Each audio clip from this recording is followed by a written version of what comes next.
Chapter 15. Ma, Pa, Ida cried as she rushed into the barn, Shelby in her arms. Mr. Jordan's called a school board meeting for tomorrow evening without telling people.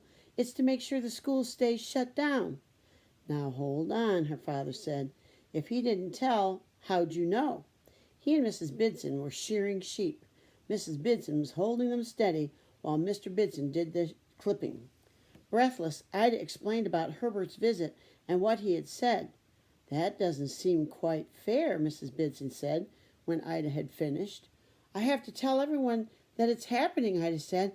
Get people to come to the meeting, and it's tomorrow night. Oh, why can't we have a telephone like they do in town? Honey, there's not one soul in the valley that has a telephone. Mr. and Mrs. Bidson released the sheep they had been shearing. For a moment he just stood there as if not sure what had happened to him. Then, with a shake of his head and a bleh, he bolted off. Bolted, vocabulary word. Can I take the car and go now with Felix? Ida, there's so much going on right. Please, Ida cried, her eyes filling with tears. This is the most important thing in my whole life.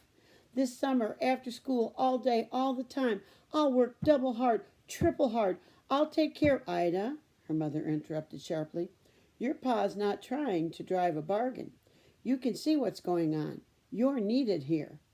I'm sorry, Ida managed, gazing at her parents, her tears streaming. Please, please, she implored. I have to tell people about the meeting. I have to. Can I go, please? Mr. and Mrs. Bidson exchanged looks. Finally, Mrs. Bidson said, Of course you can. And don't you worry, Mr. Bidson added. We'll get to the meeting, too. When did you say it was? Tomorrow night, Ida said, thrusting the baby into her mother's arms, then flying out of the barn. Felix, I need you, Felix! Felix was behind the house, stacking small logs for the kitchen stove. She grabbed his hand and raced for the car. What's the matter? Felix asked as they drove down the long driveway. Ida explained as best she could. And we have to tell everyone in the valley, she concluded. Maybe Tom could put it on his radio, Felix suggested. I don't think it works that way, she said. Then, in a burst of inspiration, she cried, But he could print us up a circular. Come on, clutching gas. Ah, ja, it's Ida and Felix Bidson, Tom's mother said, greeting the two of them at the porch door, apron around her waist, hands white with flour. She was a short, heavy-set woman with plump red cheeks. Not seen you for the age of the dog, though you know I hear all about you, Ida, from our own Tom. You two come right on in. My pleasure. And your mother? She's good? They're fine, Mrs. Cole. I'm looking for Tom. I have to speak to him right away. Sure you do, Miss Ida. Tom says you are always doing fine things at the school, being the good teacher, he says. Mrs. Cole, Ida said, unable to contain her excitement, something important is happening. She told the woman about the meeting. For shame! That's Mr. Jordan himself. Always think he's in charge of the whole world. A regular Kaiser. Ja, we had better be there too. Can I speak to Tom? You can, Ja. He's over to the barn with his father. You know where that is, I think. Thank you, Mrs. Cole. Go right on now, Mr. Felix. You find Mary and then come to the kitchen for something. Miss Ida, say the hello to your mother. Ida flew out of the house, across the yards and into the Coles barn. It was a large structure, sweet with the smell of stacked hay. Tom was on his back under a truck that he and his father were repairing. Mr. Cole was kneeling by his side, handing in tools. Who's that there? He demanded as Ida approached. Mr. Cole was a large man with big features and a loud voice, rich with a German accent, like his wife's. It's me, Mr. Cole, Ida Bidson. Oh, I see now, Ida. For sure, that's you.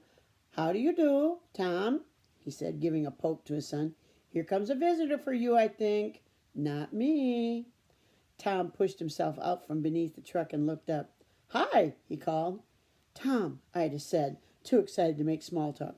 Mr. Jordan's holding a secret school board meeting tomorrow to make sure the school stays closed. We have to get people there. You need to print up a circular." "What's all this now?" Mr. Cole asked. Ida explained how Herbert had come and what he had said. "Tom, if you could print up something and we could spread it around so people in the valley would come, it might help." "I guess I could," Tom said. "But, Ida, I got this to do." He looked to his father. "No, no," said Mr. Cole. "That's all right. I understand. You've got yourself a good idea, Ida. The missus and I will go to the meeting too, for sure. Tom, you do like Ida said. I'll finish here myself." Tom and Ida headed back toward the house. Tom asked, "What's the circular to say?" "I hadn't thought of that," Ida admitted. She considered for a moment. "Maybe, school meeting. Is school to be open or closed? Wednesday, 7 o'clock. Could you do all that?" Tom thought for a moment, counting on his fingers. "What are you counting?" "O's. O's. Remember, I don't have a whole lot of them." "Can we try anyway?" "Sure." 1 hour later, they pulled the first circular from the press. "Meeting at school. School open or closed. Wednesday, 7 p.m. Can you see that? There's their circular. Tom handed it to Ida. "Think it'll do?" "It'll have to." They printed off 20 sheets, then agreed who would go where. Tom on ruckus, Ida and Felix in the car to places farther away.